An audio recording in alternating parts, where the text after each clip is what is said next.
I'm Bob Andelman, and this is the Mr. Media Interview. You can see, hear, and read more than 1,000 of my previous celebrity interviews at mrmedia.com. That's mrmedia.com. Subscribe to the show on YouTube, iTunes, Apple News, Google Play, or Stitcher, and follow us on Twitter and Facebook.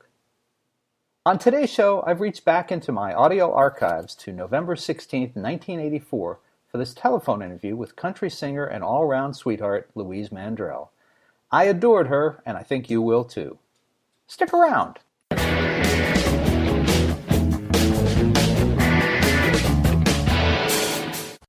Yeah, I can hear you fine. Okay, good. You got a line on me, I guess. Thanks for taking the time. I know how busy you are. Yeah, Oh, I have a vague idea. I know you are too, though. Where are you? In Texas. On the bus. Yeah. San Antonio? Yeah? Is that right? Boy, you're keeping up with me better than I am. Well, I have to. You do a lot of touring. Yes, I do. Something like, did I read that you're in the midst of like a 32-day? Was that before? That we just finished a 32-day one, and we are back out again. Golly. Why do you tour so much? Let's start there. I like it. It's my favorite part of the music business, and that's a really hard question, I guess. I have found that it's real hard to get off the road, so I have finally set time aside for a vacation. Last year I got off the road for 3 months, but it was not by choice. The doctors took me off the road, and this time I've planned a vacation. But still, you still doing like 200 shows in a year? I don't know how many, and I don't want to know. It's doesn't it get old? No, I go to work I just feel like I work like everybody else. Really? Everyone else works every day, so. Yeah, but yeah, the singing and the wow, it's pretty incredible. I mean, and plus you do a lot of. It seems like you do a lot of outside stuff, a lot of fairs and such. Oh yeah, but they're my favorite. Really? Yeah, I like it because I like entertaining families. Mm-hmm. I like having an opportunity to entertain a different age group, all in one, all together. I feel like my show is it's kind of designed like our TV show in a way. Couldn't really call it a country music show. It's more of a country music variety show. Mm-hmm. Is that enjoyment of it so much? Is that something that's just come in the last couple of years? From what I was reading, I know you've been performing a long time in different capacities, but from some of the things I read, I gathered there was a time where you were rather shy about things, and yeah. maybe not so anxious to be right up front like you are now. No, it took me a long time. There were some friends of mine in Florida. Their last name is Fleener. And Joy Fleener had helped me get started into this on my own, and of course along with my family. And I mentioned her name to you because I know she lived there and she played such a special part in helping me. She did all the bookings on my, I guess the first 2 years I did this. All the fair dates. Promoted them. The first 2 years you were out on your own? Yeah. Mm-hmm. Of course, I still do dates for her. Right. How do you spell her last name? F-L-E-A-N-O-R. Fleener. Oh, yeah. They're down in this area, aren't they? Yeah. Down in Tampa, I guess. Yes, maybe? Yes. Yeah, that's what I thought. I think, is that Joyce and Dan Fleener? Yes. Yeah, okay, I spoke to him. Yeah, I thought the name sounded familiar. Well, one of the things I was wondering about is that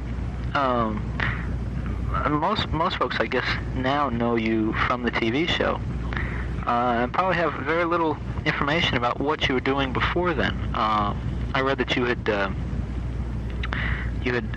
some Grand Opry stuff with Stu Philips. Right. And right, but I recorded for CBS Records. Oh, you did? Was it? How would you describe your career before the TV show? Like everybody, just each record grew a little bit, the same way as it happened then. I feel real fortunate because each time I have an album out, it does better than the one before. And anybody's career is in a growing process. It's just, I think it's more fun on your way up. But I'm still going up. I still feel I have a long ways to go, and I'm enjoying the learning process. Each day I learn something. Well, how important do you think the TV show was? Because not everybody gets to do that type of thing, and I'm sure that helped. More important to me than the popularity that it created, which obviously was a very big career move. More important than that to me, it was like going to school. I learned so much from it. It's incredible to comprehend how much you can learn in 1 week. It makes me wish that I had, if I had one wish to say, would you do anything over in your lifetime? I think what I would do is everything that I do, I'd spend more time trying to learn from. School, anything. Was the grind of the show as comparable to the number of performances that you're doing on the road now? Television was much harder. Was it really? Yes. What I'm doing now is time demanding, but it's not much pressure, or it's not as. I think the best way to explain it is when we did a TV show from week to week, we had to learn the dialogue, the dances. We'd never danced before.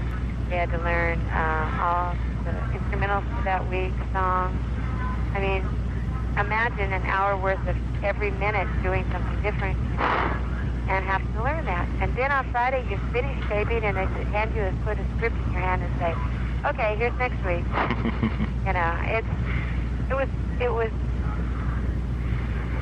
It was a wonderful time because it made you be creative and learn. And it was an exhausting. It was easier on Irlene and I because we didn't have the hours that Barbara had to work. And that's what finally made it have to give up the program when Barbara's health was helped. Right. What about in terms of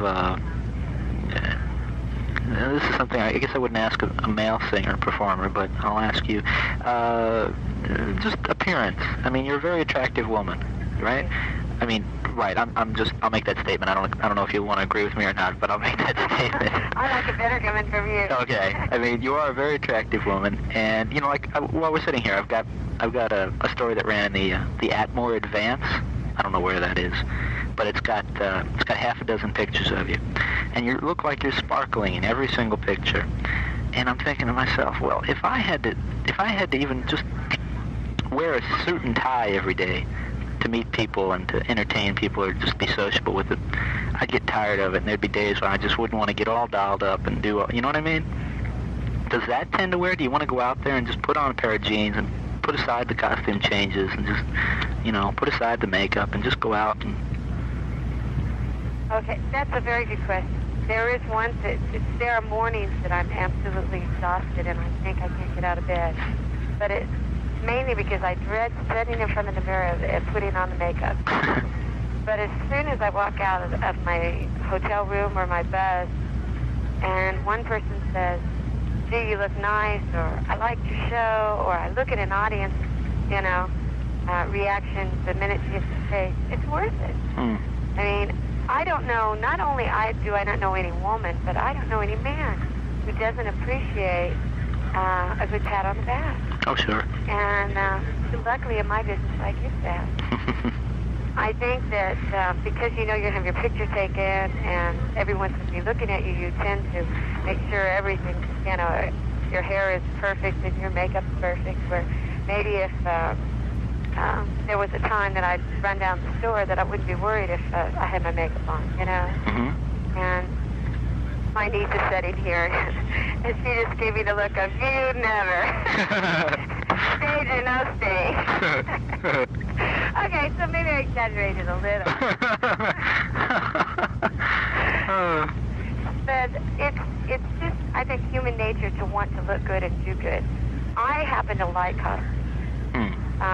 If the day comes that people say, that's old-fashioned, you don't want to do that, then I think I would have to do something that would make me feel wonderful when I hit the stage. Costumes are not only do they work great on an audience, they work great on an entertainer. You want to get dressed up at the gorgeous party and you can see all your friends. Same thing if you hit the stage. I feel good when I'm dressed. That doesn't mean I don't like my blue jeans. I do. But I'm also very crazy about clothes. When you take some time off, which do I understand that you're taking off around Christmas or something? Yeah. Is it a quiet time, or are you doing a lot of socializing, or are you I'm sorry, that's just such a great question. No one's ever thought to even ask me. It's typical of me to start out with a little over 2 months of doing nothing and plan every second. I mean, to schedule something. I'm starting out in Aspen with my sister Barbara for Christmas. Then I'm flying to have New Year's with our Seed family. And then my guitar player is getting married. I'm flying to California to be at his wedding. I mean, it's pretty typical of me to end up planning the whole vacation. And then I just joined CMA, and I'm going to their board meeting. I mean, it's pretty typical of me to schedule everything. I can't help it. I like being busy. I guess. And I found that I'm good at not being busy, too good. So I don't let myself get in that predicament. I'm good. I either have to do something all the way or don't do it. It's like when there was a time I wasn't in music, then all I wanted to do was sit on TV. It's okay. My husband's gonna be home in an hour, so it's time to get the house clean. I'm just not good at a normal everyday routine. I either have to do nothing or everything. When I'm in Nashville, it's really hard because it's time to get caught up. And I happen to adore my niece and nephew, Barbara's kids. And to spend time with them, that sometimes means eating lunch at their school or whatever. And it's amazing to me because I can go home with 3 days and end up wondering, what did I do? It was just run here, run there. Wow. I wanted to ask you one more thing about about appearances, and then I want to talk to you about music a bit. Okay. But this intrigued me. Variety wrote that your fiddle is always color coordinated with your dresses. Having not seen you live before, I mean, the festival down here would be the first time for me. Were they kidding, or was that... Well, either color coordinated with my dresses or what's going on stage. Wow. And I just my band, I don't like dressing my band alike, but I color coordinate everybody. So that they can have their individual clothes and yet be all, it looks like, it's stagey, How many fiddles do you have? I don't know. That's a good question. I hadn't thought about it. Let's see. A brown, white, and red, and blue, and kind of a maroon-looking one. Are they specially made for you?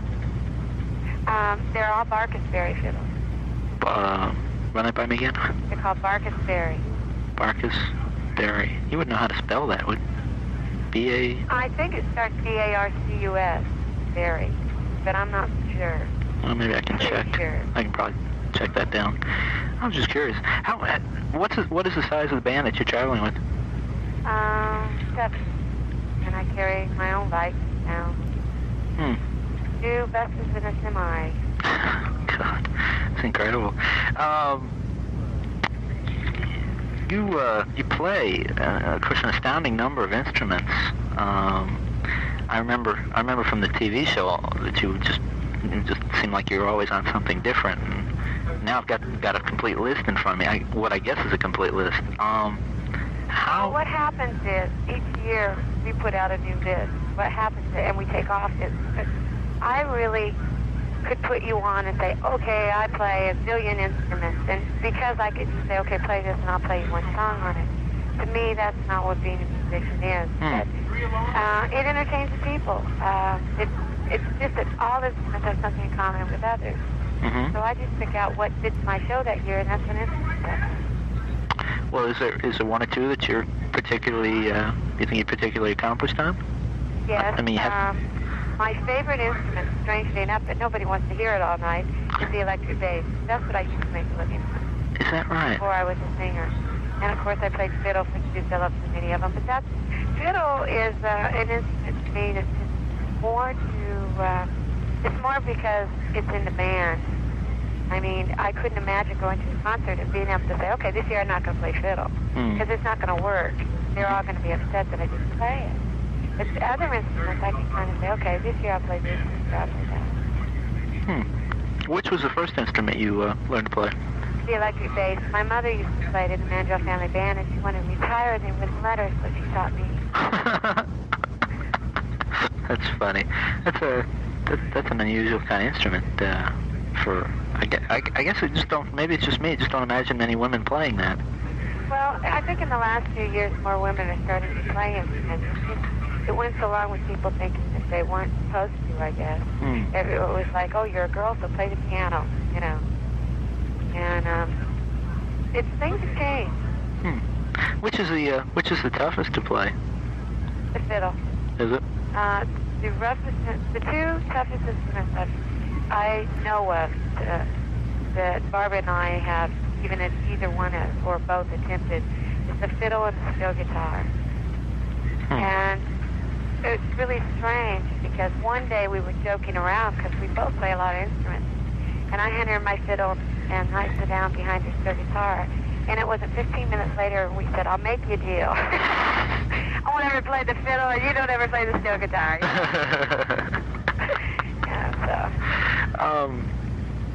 Are there any particular well, I don't know, let's say on the electric bass, are there, outside of your mom, are there other players that you'd like to listen to or influenced by actually, that kind of thing? Not to sound strange, but I've been influenced by, I'm still influenced by everybody I listen to. My father told me when I was growing up, he said, you can learn from anyone, so pay attention. And what he meant by that was, if they're bad, learn what not to do. And if they're good, you can learn what to do. But you can learn from watching anyone. I guess you got to absorb the right things. I've really learned a lot, strangely enough, by watching myself. In other words, when I do a television show, even if I don't like what I did, I make myself watch it at least once. Right. So that I can learn what not to do again. Is there anything in your show that you look at when you can see a tape of something you've done and you say to yourself, God, I wish I could stop doing that or do something else? Yes. From the first year to the second year of our TV show was an enormous change. I didn't realize how much I'd learned until I played the first TV show taping of the second year and the first year back to back, which we did the first time back after taping our TV show the second year. We wanted to see the difference, and it was amazing. We had improved so much. It was a fun show. I enjoyed it. I'm not a real big country or country pop or any way of never a big fan of it, but I always watched the show. It was kind of interesting. I guess it and helped too in now dealing with all kinds of music. Made me a little more accustomed to things. You know, I really believe that what made our show a hit wasn't necessarily the music. I feel that I'm not saying that it didn't help. So there's a lot of country music fans. I'm a country music fan, but I feel that what made that show work was that we were honest. If we made a mistake, we laughed, we went on. And we did so much of it live, which people don't see much of anymore. And we did a lot of, it was like an honest show. What was nice is that people could tell we all loved each other, so we could say anything to each other, because we were sisters. You know, we could pour water on head or throw a pie or whatever. And it was so strange because for the first year, and by the way, not many people know this story, but I got so tired of hearing, do y'all really do that stuff all the time? Well, of course I don't go around throwing pies at my sister, you know. I mean, that would not be a popular thing to do. But when she turned, what birthday was it? Trying to think. Well, let's see. It would have been 4 years ago. I would say it was probably her 30th birthday. Okay. But I'm guessing. Anyway, when she had her birthday, I decided, we'd do something special. So I threw a surprise party for her. And we were out taping the TV show the second year. And the surprise was that was, over 100 people. It was at her house. And that was the beginning of the surprises for the evening. Because it went from that to her birthday cake. I had an exploding cake. And I mean, the whole evening was just a riot. And it was so much fun because I just thought, we have fun on TV. Let's just go for it. I mean, what's she going to do with all these people around? So she had a very interesting evening. Wow. I guess I was going to ask you later, but I might as well ask you now because I know a couple of people asked me to make sure to ask you how Barbara is. She's doing better each day. Is she? And right now it's just a matter of time. In which I feel kind of lost because people say, well, how much time? And we don't know. Are they expecting a full total recovery for her? Well, I am. Yeah, well, you know what I mean. I didn't mean it like... I don't know. See, the doctors are expecting one. It's just that she's had serious, she's had a serious broken leg and her ankle's broke and her knee is banged up and all of it on her right leg. That any of them, had it been one of them, would not been as big a deal. You know what I'm saying? As all three. And so it's so hard for us to say, well, Barbara will be well next month, January, next March. None of us really can just say when she will be back to normal. I understand. Well, I hope it's soon. I appreciate that. With the rest of you. Hope it's soon. Am I going to get to meet you at the concert? I'd like that. I can't wait to see you because you seem like a lot of my friends. You seem really crazy. No offense. So I'm really anxious. Well, who could pass that? Who could pass that by? I'll be there. I want to give you a name.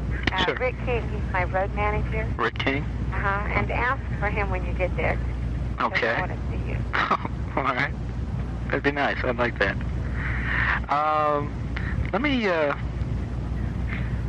Let me throw one more thing out at you because I imagine we're probably running long on time here.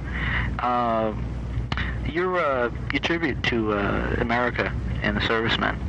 As a matter of fact, Jeannie Getz was telling me all about it. It sounded real interesting, especially coming the day after, or depending on how you celebrate, the day before Veterans Day. I was thinking about it. I was just wondering how that began and what kind of songs are part of it. Why do it at all? That's a good question. I'm glad you asked, because I've taken some criticism for it besides people saying they like it, because it's something that makes a statement. Any time in life you make a statement, you're going to take criticism. But when I put my show together, I feel that people aren't just coming to my concert to say, okay, do your record. They come not only to hear my record, but hopefully because they like Louise Mandrell and therefore want to know more about her. So when I put my road show together, you'll understand this as a writer. It all goes down on paper first. And I say, okay, how do I want to say hello? What of my records do I want to do? What do I want? What do I believe in? What do I want to tell them about Louise Mandrell? What do I want them to know about me? And what do I want to tell them about my past? And in putting all that down on paper, I came up with the fact that I told them, I went in a meeting when I put all of it on paper, which the meeting was with Ricky, who also does all my arrangements. And my husband, R.C., who, his name is R.C. Bannon, who is very, very talented. He songwriter. Yeah, he put all the music together for our TV show, and he also just wrote Barbara's television special that's going to air in January. And I said, okay, this is going to sound strange, but I want to do an America tribute, and I don't want to sing the same stuff everybody else sings. And R.C. said, well, I can take care of that. And he said, I'll write you special material songs. Okay. I said, now, Becky's going to sing, and I said, that isn't enough. I said, everybody think for a minute. Pretend we're at a parade, you know? I mean, just think America. Think apple pie. Think banners. Think everything. Think what makes a statement that, hey, I believe in our country, you know? And I said, and we all just sat there forever, you know, and the room got just so dead silent. And I said, Rick, come on. I said, what's your favorite part of a parade? He said, well, I like it when the military comes by and they do all their drill work. I said, that's it. That's what I'm going to do. I've never even twirled a song, you know. And Rick said, well, I know someone that teaches that. I said, you're kidding. It was just meant to be. So the reason that we decided on the military was also because I grew up in my very young years around the military. And then as I got older, I ended up working a lot of military clubs. And my first real tour away from my mom and my dad was to Germany to work military. And it just, to me, it's so thrilling to see that people still not only support their country, but still think being a serviceman is something to be proud of.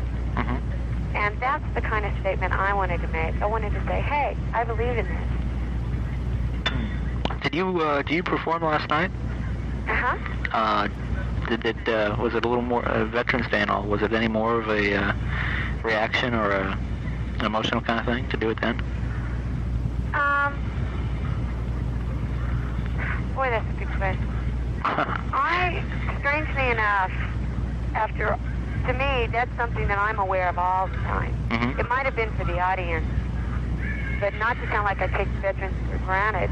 It was about the same to me, but that's because I feel awkward after I do my number that I do on stage, the military number, only because when they start clapping and yelling and going wild, I know it's not for me, or it shouldn't be for me. It's for what I believe in and what they believe in. And that's why at the end of my number, I always have the veterans stand up. So because I do that, I always see them. I always point them out, even when it's not Veterans Day. So I'm sure that last night they all thought it was because it's Veterans Day I made them stand up. But the truth is, I do it all the time. Wow, I just went totally blank. Oh, have you heard, what's the song Lee Greenwood's doing now? Yes, I think it's very good. Yeah, it's the same, I imagine it's the same type of thing. I've seen him do that twice, and gets that.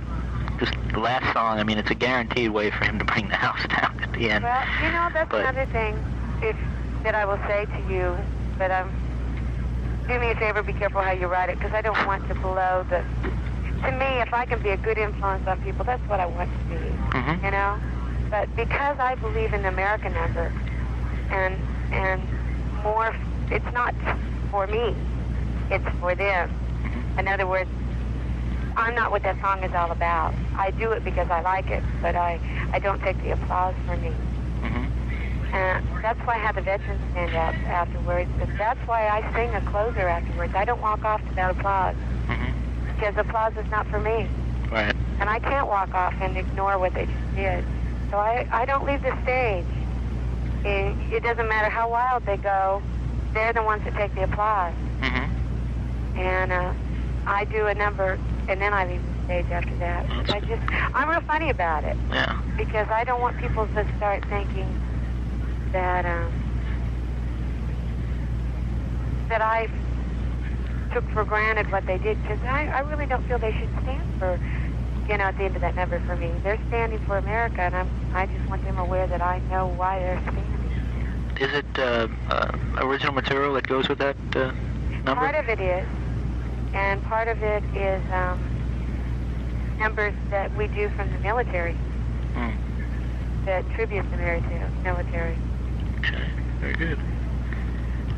I'm real funny. I don't believe in milking an audience. I am probably one of the hammiest people you'll ever meet in your life.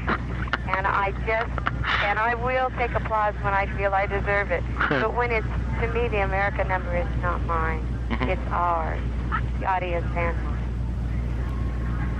Oh, that's nice. It's nice not to, well, milk it, I guess is the best word. I don't like it when I see that done. But on the other hand, see, other people feel differently.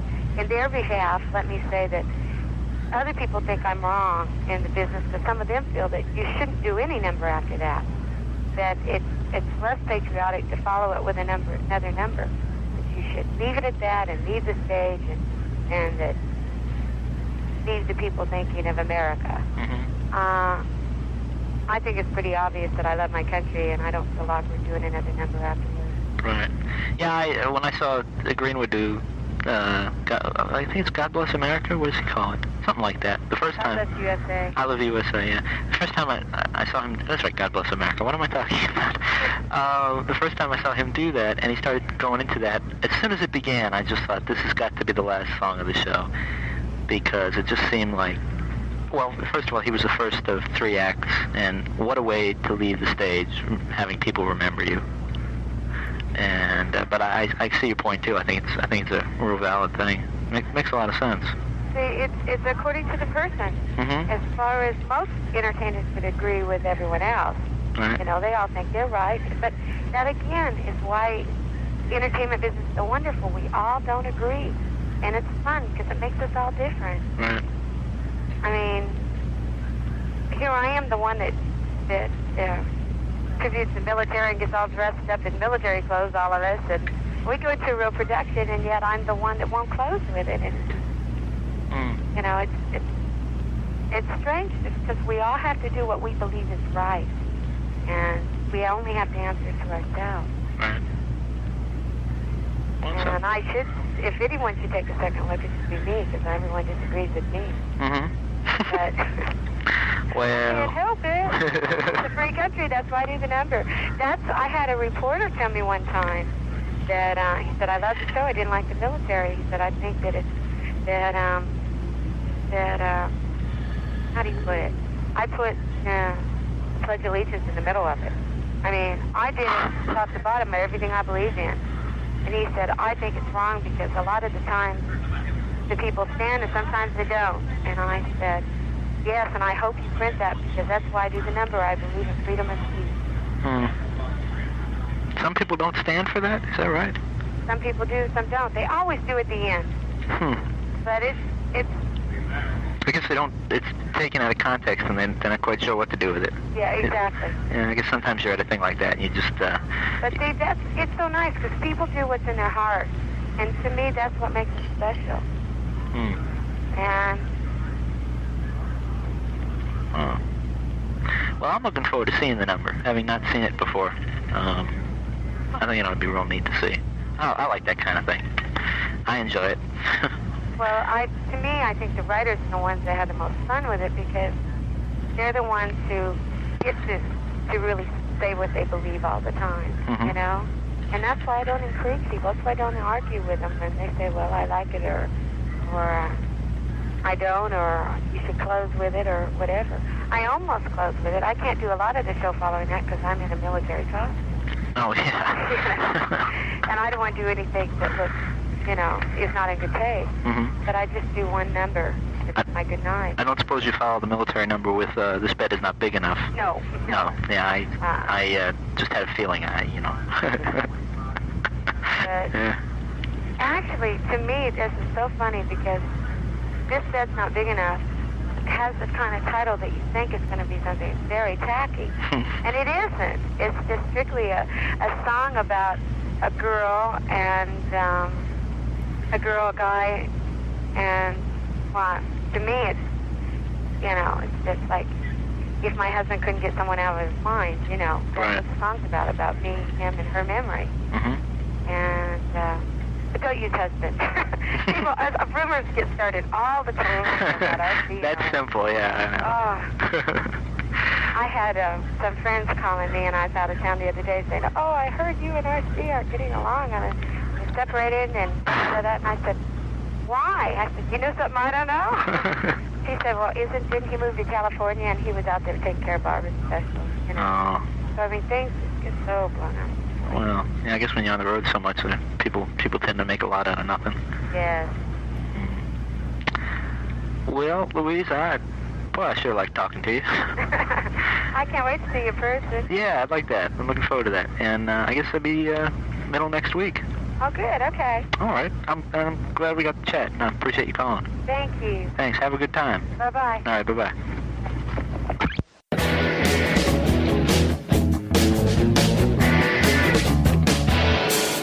Hi, this is Rich Scheidner. And if you've ever wondered what it was like to be a stand-up comedian in the 1980s, I'm going to do you a big favor. Instead of billions of dollars for a time machine, you can just spend $24.95 and buy my new book, Kicking Through the Ashes, My Life as a Stand-Up in the 1980s Comedy Boom. It will save you money and give you thrills. It will take you there. Go to my website, richscheidner.com, go to amazon.com, and buy this book.